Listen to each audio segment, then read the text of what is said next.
my fiancé laughed. "He's just a spoiled baby who gets everything handed to him," to her family about me. I should have seen it coming, but love makes you blind to the worst betrayals.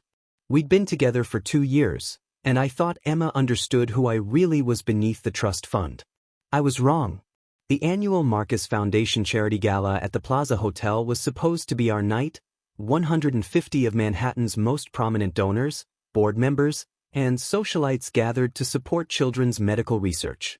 I'd been planning this event for months, coordinating with vendors, reviewing guest lists, ensuring every detail reflected the foundation's mission. Emma had insisted on wearing a $15,000 Valentino gown for the occasion, charged to my black card without asking, but I didn't mind. I loved seeing her happy, confident, radiant in rooms full of New York's elite. What I didn't expect was to become her entertainment for the evening. I was discussing our $2 million pledge commitment with the hospital's chief administrator when I heard Emma's voice carry across the champagne reception area, that particular pitch she used when she wanted everyone's attention. "Marcus? Oh, he's just a spoiled baby who gets everything handed to him," she announced to a circle of board members' wives, her laugh cutting through the classical quartet's gentle strings. His grandmother practically raised him in that Hampton estate after his parents died skiing, so he's never had to work for anything real in his life. The trust fund just keeps flowing, and he thinks writing checks makes him charitable. The conversation around me stopped. Mrs. Pemberton, whose late husband had built half of Manhattan's skyline, raised an eyebrow. The hospital administrator's smile became strained. I felt that familiar knot in my stomach, the same one I'd gotten as a kid when classmates whispered about my blood money after the accident. But Emma wasn't finished. "I mean, he's sweet, but completely impractical. Spends hours reading to his grandmother, brings her flowers every Sunday like she's going to live forever. She's 87 and barely remembers his name half the time since the stroke. I keep telling him he needs to mature, stop letting an old woman control his decisions." She gestured toward me with her champagne flute, apparently unaware I was within hearing distance. "After we're married, I'm going to help him grow up. Someone needs to manage that trust fund properly, maybe put it toward real investments instead of all this sentimental charity work." The circle of women exchanged glances. These were serious people who'd built empires, not society wives impressed by designer gowns and cruel gossip. But Emma continued, emboldened by what she mistook for interest. "His grandmother still makes all the major financial decisions from her wheelchair. Can you imagine? A grown man letting his elderly grandmother control millions of dollars because he's too emotionally attached to make hard choices. I plan to change that dynamic once we're legally connected to the accounts." That's when I walked over, my dress shoes silent on the plaza's marble floors. "Emma," I said quietly, placing my hand on her shoulder. "You're perfectly right." Her face went white. The other women suddenly found their champagne glasses fascinating. "Marcus, I didn't realize you were—" "No, please continue," I said, my voice carrying that calm tone I'd learned from watching my grandmother handle business meetings. "You're absolutely correct. I am spoiled. I did get everything handed to me. And my grandmother does still influence my financial decisions." I turned to Mrs. Pemberton, whose husband had been my grandfather's business partner for 30 years. "Mrs. Pemberton, I'm afraid there's been a change regarding tonight's pledge commitment. The Marcus Foundation will not be making the $2 million donation to the children's cardiac wing after all." The silence was deafening. Emma's champagne glass actually trembled in her hand. "In fact," I continued, adjusting my cufflinks with deliberate calm, "I think it's time I consulted with my grandmother about all our charitable commitments. Apparently, I've been too sentimental about where we direct our family's resources." I kissed Emma's cheek, ignoring how she flinched at the contact. "Enjoy the rest of the evening, darling. I'm sure everyone here will be very interested to hear more about your plans for managing trust funds." I walked out of the Plaza Hotel at 9:47 p.m., leaving behind a room full of Manhattan's elite and one fiancé who'd just learned the difference between having access to money and actually controlling it. My Aston Martin was waiting with the valet, and I drove straight to the Hamptons, to the woman who'd actually earned every dollar she'd ever spent, and who'd apparently been right about Emma all along. The spoiled baby was about to grow some very sharp teeth. I arrived at my grandmother's Hampton estate at midnight to find her awake in her study, wrapped in the cashmere shawl I'd brought her from Scotland last month. Despite the stroke that had slurred her speech and weakened her left side, her mind remained razor-sharp when it came to protecting our family's interests. "Marcus," she said slowly, her words careful but clear, "I've been expecting you." I knelt beside her wheelchair, taking her frail hand in mine. "Grandmother, I'm sorry about tonight. Emma said some things." "I know exactly what Emma said," she interrupted, her pale blue eyes flashing with the steel that had helped her survive the depression and build a fortune alongside my grandfather. "I hired someone to watch her 3 months ago." My blood went cold. "You hired a private investigator?" She nodded toward the manila folder on her mahogany desk, the same desk where she taught me to balance checkbooks when I was 12. "Emma's been gambling, Marcus. Atlantic City, mostly, but also underground poker games in Manhattan. She owes nearly $200,000 to some very unpleasant people." I stared at the folder, my hands shaking as I opened it. Photographs of Emma at blackjack tables, casino receipts, credit card statements I'd never seen. "She's been using your name to open credit lines," my grandmother continued, her voice growing stronger with anger. "Forged your signature on loan applications. That shopping spree last week? The $50,000 she claimed was for charity auction donations? It went straight to covering gambling debts." The photographs showed Emma laughing at casino tables, surrounded by drinks and chips, looking nothing like the woman who'd claimed she was visiting her sick aunt in Philadelphia. "I should have told you sooner, but I hoped she'd confess and seek help. Then tonight happened, and I realized she sees you as nothing more than a solution to her problems. I spent the weekend in that house, the same rooms where I'd recovered from pneumonia at age 10, where my grandmother had held me after nightmares about the skiing accident that killed my parents. By Monday morning, I'd made my decisions with the cold clarity that comes from betrayal. My first call was to Harrison Wells, our family's financial advisor for 30 years. "Harrison, I need you to freeze all accounts Emma has access to, cancel every credit card connected to my name that she might have, and transfer my trust fund management to Blackstone Financial immediately." "Sir, that's quite a significant change. May I ask, someone's been forging my signature on loan applications. I'll forward you the documentation." My second call was to Marcus Chun, my childhood friend who now worked in cybersecurity. "Marcus, I need you to run a complete financial identity check. Someone's been using my information for unauthorized credit." The results came back within hours. Emma had opened 6 credit cards, 3 personal loans, and a line of credit against my trust fund, accumulating $197,000 in debt across various financial institutions. She'd used my social security number, forged my signature, and somehow convinced loan officers that I'd authorized the applications. My phone started ringing at 11:30 a.m. Emma, calling from Bergdorf Goodman where her black card had just been declined on a $8,000 handbag purchase. I let it go to voicemail. "Marcus, there's some mistake with the cards. Call me back immediately." 12 more calls followed. The voicemails grew increasingly frantic as she discovered that every single credit line connected to my accounts had been frozen. By 3 p.m., she was at the penthouse we'd shared on the Upper East Side, her key no longer working because I'd had the locks changed that morning. The doorman called me as she stood in the lobby, demanding access to retrieve her belongings. "Tell Ms. Emma that her items are being packed by professional movers and will be delivered to her parents' address by Thursday," I instructed. "She no longer has access to this residence." That evening, my grandmother and I shared dinner on her enclosed porch overlooking the Atlantic. The private investigator had provided one final piece of information. Emma had been stealing from the estate during her visits.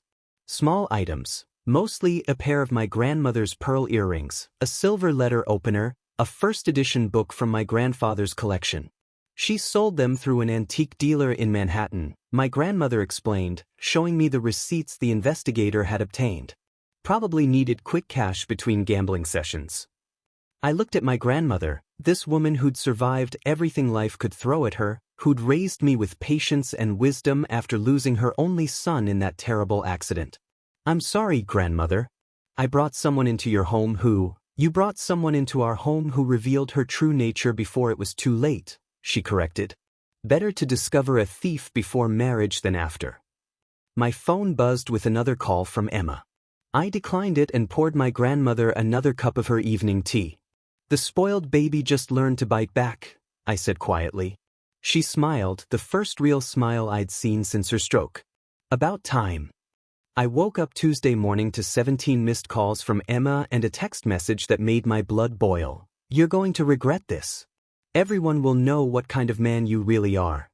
She'd chosen social media as her weapon, and by 9 a.m., her Instagram story was live for her 12,000 followers.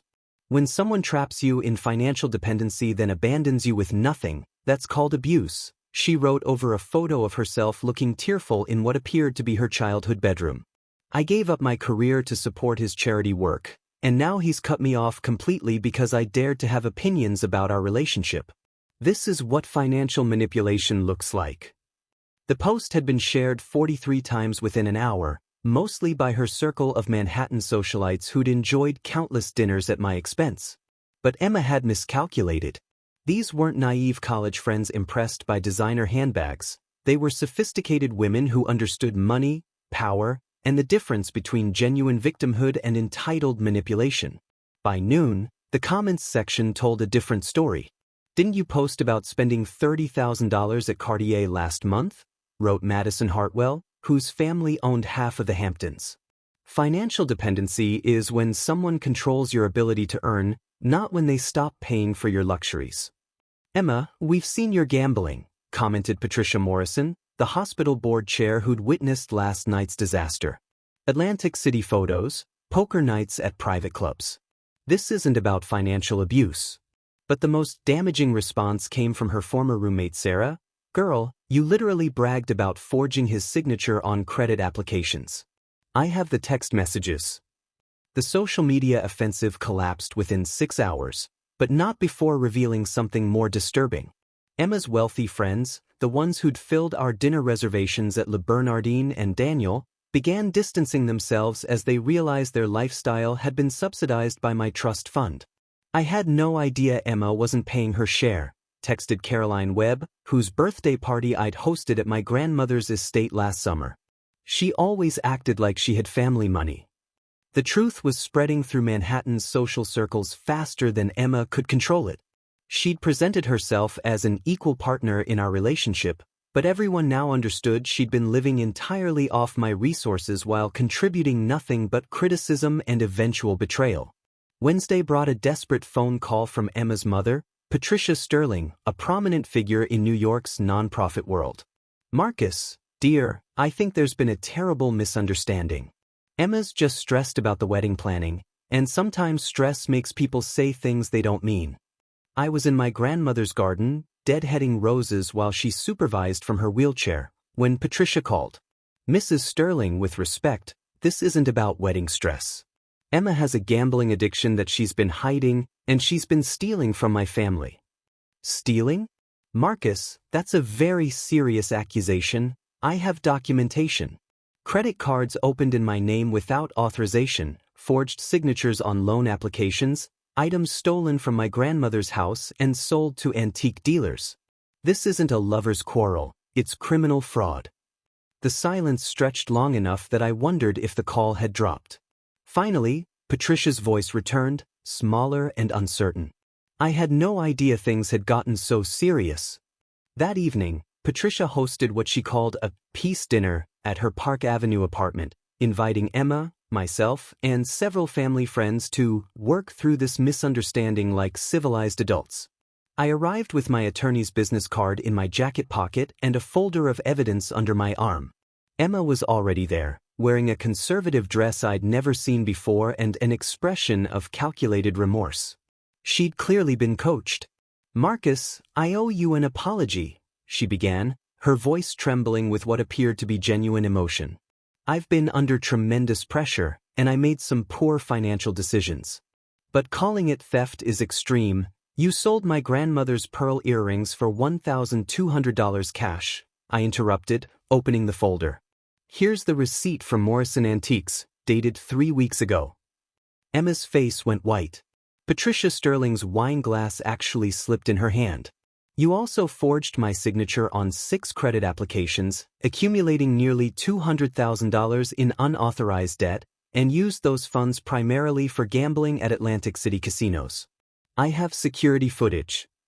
I placed a photograph on the coffee table showing Emma at a blackjack table, surrounded by chips and cocktails, laughing at something the dealer had said. The timestamp showed it was taken during her supposed visit to her sick aunt in Philadelphia. This was taken last month when you claimed you were caring for family, I continued. Instead, you lost $15,000 in one evening using credit cards opened in my name without my knowledge or consent. The room fell completely silent. Emma's mother stared at the photograph like she was seeing her daughter for the first time. The family friends who'd been prepared to mediate a simple relationship dispute suddenly realized they were witnessing the unraveling of a criminal enterprise. Emma, Patricia whispered, please tell me this isn't true. But Emma's careful composure was cracking. Her hands shook as she reached for her water glass, and I could see the telltale signs of withdrawal that my grandmother's investigator had warned me about. The sweating, the agitation, the inability to sit still. She needed to gamble, and for the first time in months, she had no money to do it. I can get help, she said desperately. I know I have a problem, but we can fix this together. People make mistakes when they're sick, Marcus. You can't just abandon someone you love because they need treatment. I can't abandon someone who never loved me back, I replied quietly. You saw me as a solution to your financial problems, not as a partner. The difference is that I finally understand that now. I should have known Emma wouldn't accept defeat gracefully. Thursday morning brought a registered letter from Steinberg, Martinez and Associates, one of Manhattan's most expensive family law firms. Emma was claiming common law marriage rights to my trust fund, despite the fact that we'd never lived together legally and had signed a comprehensive prenuptial agreement 18 months ago. Her attorney claimed she'd been financially dependent on my resources, creating a de facto marital partnership that entitled her to asset distribution. I called my family's attorney, David Chin, who'd handled our legal affairs since my grandfather's death and had helped draft the prenup Emma signed without reading, too excited about the engagement ring to focus on legal documents. Marcus, this is frivolous litigation, David assured me. New York doesn't recognize common law marriage, and the prenuptial agreement explicitly waives any claim to your trust fund. She has no legal standing. But Emma's lawyers were buying time while she attempted more desperate measures. That Thursday, she'd used her relationship with the doorman to retrieve her belongings from my apartment. Security footage showed her leaving with suitcases that hadn't been there when she entered. Sir, she said she was getting her grandmother's jewelry from your safe, the doorman explained nervously. She had the combination. She'd stolen my grandmother's diamond bracelet, the one my grandfather had given her for their 40th anniversary, along with several other pieces from the bedroom safe. David filed theft charges immediately. This isn't civil anymore, Marcus. She's committed felony theft with video evidence. The real bombshell came Friday when David called with devastating news. The private investigator found something else. Emma's been using your apartment as collateral for loans, convincing lending companies you were in a common law marriage and she had authority to pledge assets. How is that possible? She provided utility bills in both names, forged lease agreements, and photos of you together at family events. Made it look like you'd been cohabitating for years with shared financial responsibilities. The scope of her deception was staggering. Every dinner photo, every vacation picture, every family gathering had been weaponized to support claims of legal partnership while I'd been planning our future together. There's more, David continued. Casino security at Atlantic City investigated her activities. She told their credit department she was married to you and provided forged documents to support a $100,000 line of credit against your trust fund. Emma hadn't just been gambling with my money, she'd been using my identity to secure massive credit lines she never intended to repay. The woman I'd planned to marry had been running sophisticated financial fraud using our relationship as cover. That afternoon, David and I met with Detective Rodriguez from the NYPD's Financial Crimes Unit. Mr. Sterling, based on your evidence, we're looking at multiple felony charges, Detective Rodriguez explained. Identity theft, wire fraud, grand larceny, and possibly racketeering if this was organized from the beginning. The detective showed me additional evidence, bank surveillance of Emma cashing forged checks, recorded calls where she'd impersonated me to financial institutions, and a notebook from her apartment containing detailed notes about my family's assets, including properties I'd never discussed with her. She studied your financial profile like a professional con artist, Detective Rodriguez said. This wasn't impulsive gambling behavior. This was systematic fraud. That evening, I sat with my grandmother on her porch as sunset painted the Atlantic gold. I loved her, I said quietly. At least, I loved who I thought she was. My grandmother squeezed my hand with surprising strength.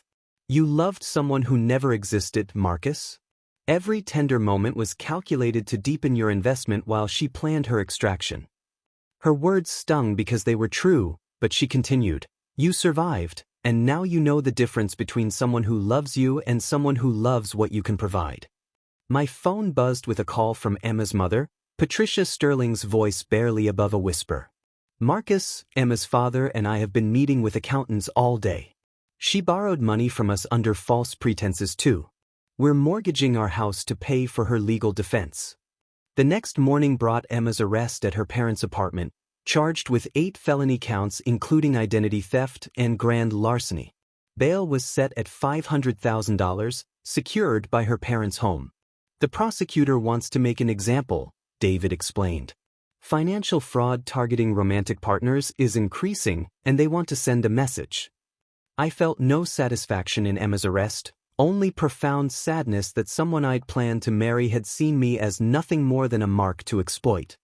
I discovered just how thoroughly Emma's arrest had poisoned her reputation when the charity world turned against her with swift, brutal efficiency.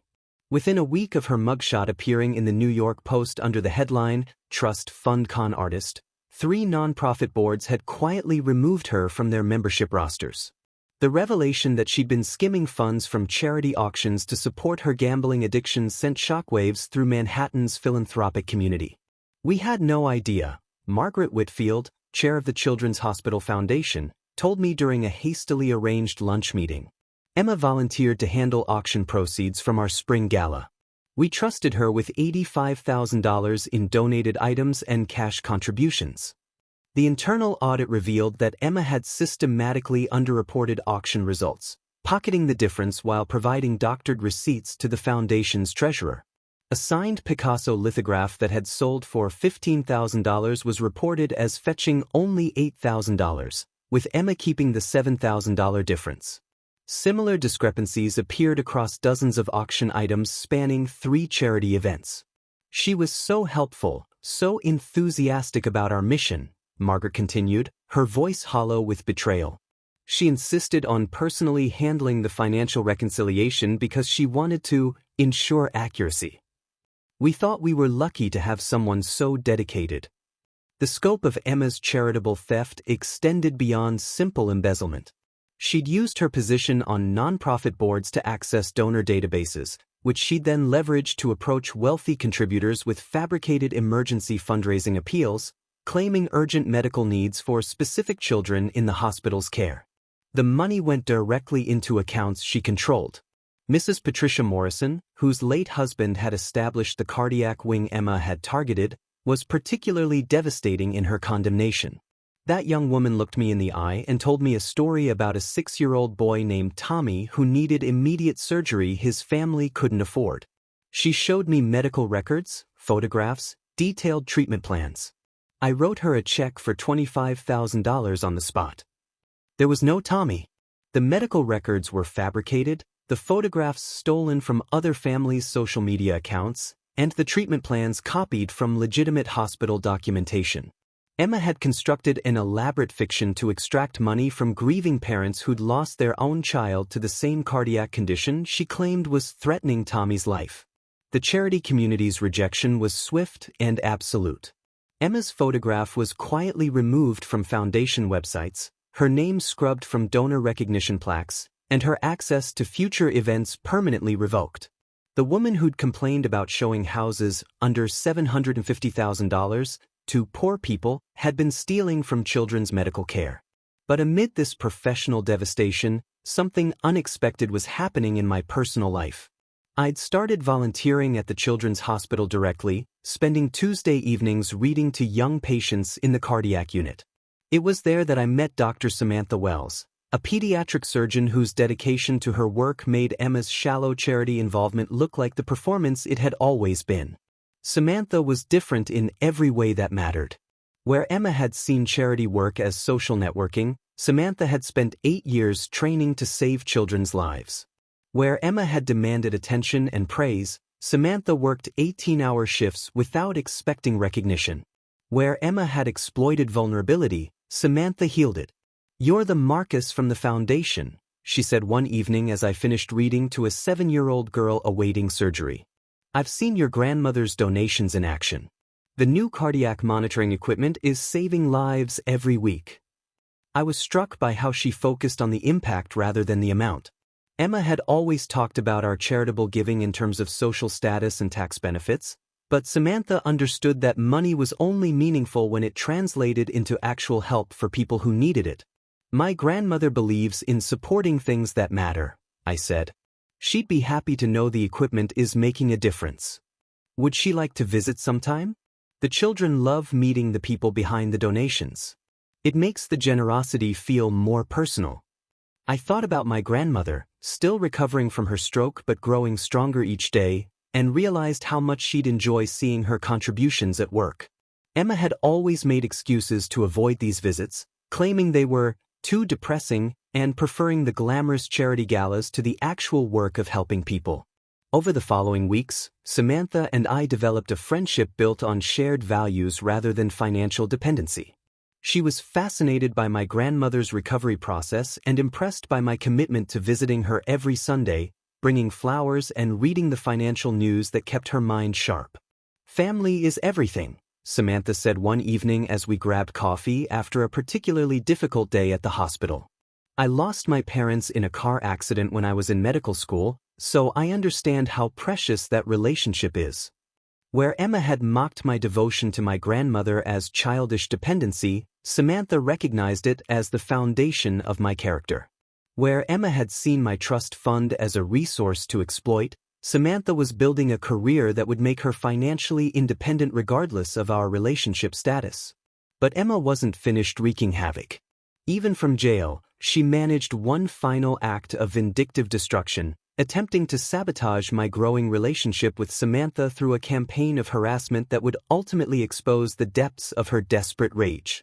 Her desperation peaked when she somehow obtained Samantha's hospital contact information and began calling with fabricated emergencies, claiming to be patients' family members requesting specific doctors for consultation. Security footage from the hospital showed Samantha racing through corridors, responding to fake emergencies that Emma had orchestrated from her jail cell using smuggled phones. "Dr. Wells, we need you in trauma immediately," Emma would say, disguising her voice. "There's been a complication with the Thompson child surgery." Samantha would arrive at empty trauma rooms, confused and frustrated, while Emma derived satisfaction from disrupting the woman she saw as her replacement. The harassment escalated until hospital security traced the calls and added telecommunications fraud to Emma's growing list of charges. I thought Emma's arrest would end our ordeal, but I underestimated her family's capacity for delusion and desperate manipulation. 3 months after her incarceration, Emma's parents arrived at my grandmother's estate unannounced, bringing a priest and what they claimed was earth-shattering news that would change everything. Patricia Sterling looked haggard on the front porch, her designer clothes wrinkled and composure shattered. Behind her stood Judge Harrison Sterling, whose reputation for fairness apparently hadn't extended to his daughter's upbringing. The priest, Father McKenna, looked deeply uncomfortable with his role in whatever scheme they'd orchestrated. "Marcus, we need to speak urgently," Patricia announced, her voice trembling. "Emma has something extremely important to tell you, something that changes the entire situation." They'd brought Emma with them, transported from county jail under some arrangement I didn't understand until later. She looked terrible, thin, pale, hollow-eyed with the desperation that comes from months without gambling. But there was something calculating in her expression that made my stomach clench with dread. "Marcus," Emma said, her voice weak but determined, "I'm pregnant. With your child." The silence stretched so long I could hear Atlantic waves crashing below. My grandmother, seated beside me, made a small sound that might have been laughter or disgust. "That changes everything, doesn't it?" Patricia continued urgently. "A child needs both parents, needs stability, needs the security your family can provide. Emma made terrible mistakes, but this baby is innocent." Judge Sterling stepped forward with intact judicial bearing despite the absurd circumstances. "Marcus, I'm asking you as one man to another, as someone who understands responsibility, to consider what's best for your unborn child. Emma needs treatment, not imprisonment." I looked at Emma, studying her face for any sign of the woman I'd once loved, and saw only calculating desperation. She was thin everywhere except for a barely noticeable curve that could have been pregnancy or simply stress-related weight distribution from poor jail nutrition. "When did you find out?" I asked quietly. 2 weeks ago," she replied, placing her hand protectively over her stomach. "The jail doctor confirmed it. I'm about 3 months along, which means it happened right before." She trailed off, letting me fill in the blanks about our relationship timeline. Father McKenna cleared his throat uncomfortably. "Marcus, I've counseled this family through many difficulties, and I believe Emma is genuinely remorseful. A child changes everything, provides a chance for redemption." But my grandmother's voice cut through the emotional manipulation like a blade. "Show him the test," she said, her words careful but clear despite lingering stroke effects. Emma's face went white. "What test?" "The pregnancy test we're doing right now," my grandmother continued. "If you're carrying my great-grandchild, we'll know within 10 minutes. I watched Emma's composure crumble as she realized her desperation play had a fatal flaw. She hadn't expected immediate verification. Patricia stepped forward protectively. "That's completely inappropriate. Emma shouldn't have to prove her condition. If she's pregnant with Marcus's child, she should be eager to confirm it," my grandmother interrupted. "Unless she's lying about something that would fundamentally alter legal proceedings and custody arrangements." The pregnancy test, purchased from our estate's medical supply closet maintained for my grandmother's care, took exactly 3 minutes to reveal the truth. Not pregnant. Emma stared at the negative result with the expression of someone watching their last hope dissolve, while her parents processed that their daughter had attempted to fabricate pregnancy to manipulate her way out of felony charges. "Emma," Judge Sterling said, his voice hollow with disappointment, "please tell me you didn't just lie to a priest about carrying a child." But Emma wasn't finished. Even caught in obvious deception, she doubled down with shameless desperation. "The test could be wrong," she insisted. "Jail stress affects hormones. I know my own body." That's when my grandmother delivered the coup de grace that would end Emma's manipulative campaign forever. Despite physical frailty, her mind remained sharp enough to dismantle Emma's lies with surgical precision. "Emma, dear," she said, her voice carrying the steel that had built our family fortune, "you couldn't be pregnant with Marcus's child because recent medical consultations revealed complications that make natural conception impossible without intervention we haven't pursued." The silence was deafening. Emma's face cycled through confusion, panic, and finally defeated rage as she realized my grandmother had just publicly destroyed her final manipulation attempt. Judge Sterling looked at his daughter with the expression of a man watching his reputation crumble. "Emma," he said quietly, "we're going back to jail now." After they left, I sat with my grandmother on the porch, watching Emma's family drive away in defeat. "How did you know?" I asked. She smiled with satisfied vindication. "I didn't know she was lying about pregnancy. I just knew that if she was desperate enough to claim it as escape, she'd probably fabricated that too. Desperate people make predictable mistakes." The spoiled baby she'd mocked had grown teeth sharp enough to systematically dismantle every desperate attempt at manipulation. 6 months later, I stood in my grandmother's garden watching Samantha help her practice physical therapy exercises, and I realized how completely my life had transformed from the wreckage Emma had left behind. Samantha had moved into the estate not because she needed financial security, but because she wanted to help care for my grandmother, whose condition had stabilized dramatically once the stress of Emma's manipulation had been removed from our lives. "Your grandmother is remarkable," Samantha said that evening as we walked along the beach. "She's regained almost full speech function and her cognitive sharpness is incredible. The doctors are calling her recovery exceptional." I watched my grandmother through the window, reading financial reports with renewed intensity, and understood that removing Emma's toxic presence had been as healing as any medical treatment. Samantha's genuine care had created an environment where recovery was actually possible. Emma's legal battles had concluded with a plea deal: 18 months in minimum security prison, 5 years probation, full restitution for stolen funds, and 500 hours of community service at a gambling addiction counseling center. She'll be working with people whose lives were destroyed by the same addiction that drove her to destroy yours, David had explained. The prosecutor felt it was appropriate justice, helping others avoid her mistakes while confronting her own behavior. Emma's parents had quietly relocated to Florida, Judge Sterling taking early retirement after the scandal became public in legal circles. Their Manhattan apartment was sold to pay legal fees and begin restitution. The society pages that once featured their charity involvement now mentioned them only in connection with their daughter's crimes. The most satisfying transformation was in the charity community itself. My grandmother had announced a $5 million donation to gambling addiction research, establishing the Emma Sterling Memorial Fund, not because Emma had died, but because the person she'd pretended to be had never existed. "We're memorializing the woman Marcus thought he loved," my grandmother had explained to the hospital board, while funding research that might prevent others from falling victim to similar deceptions. The announcement was made at our engagement party, a small gathering on the estate's terrace overlooking the Atlantic. Samantha's ring, a simple solitaire that complemented her practical nature, caught the afternoon sun as she promised to care for both of us with the same dedication she brought to her young patients. "I've never seen Marcus this happy," my grandmother told the guests, her voice strong and clear. "Samantha understands that love isn't about what someone can provide for you, but what you can build together." The contrast with Emma couldn't have been more stark. Where Emma had demanded expensive restaurants, Samantha preferred cooking together, teaching my grandmother heart-healthy recipes. Where Emma had avoided visiting my grandmother, claiming it was depressing, Samantha had helped design a rehabilitation routine that accelerated recovery beyond medical expectations. Where Emma had seen my trust fund as her personal resource, Samantha insisted on maintaining financial independence even after our engagement. "I want to be with you because I love you," she'd said when I offered to add her to my accounts, "not because I need your money. The difference matters."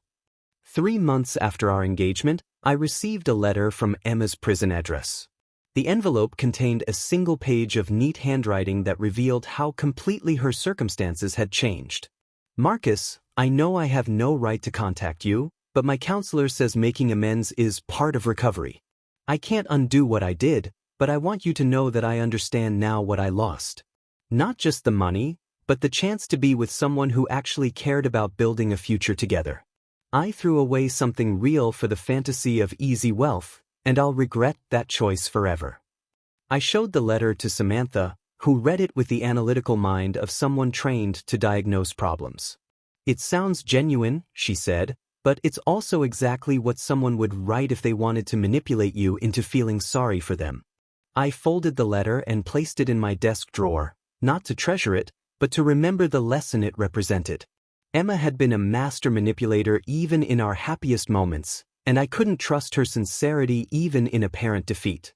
The final closure came at Christmas, when Samantha and I hosted dinner for families whose children had been treated in the cardiac unit our foundation supported. My grandmother, wearing the diamond bracelet Emma had stolen and we'd recovered, presided over the table with renewed vitality. This is what charity actually looks like, I thought, watching children who were alive because our donations had funded their surgeries, seeing their parents' grateful faces.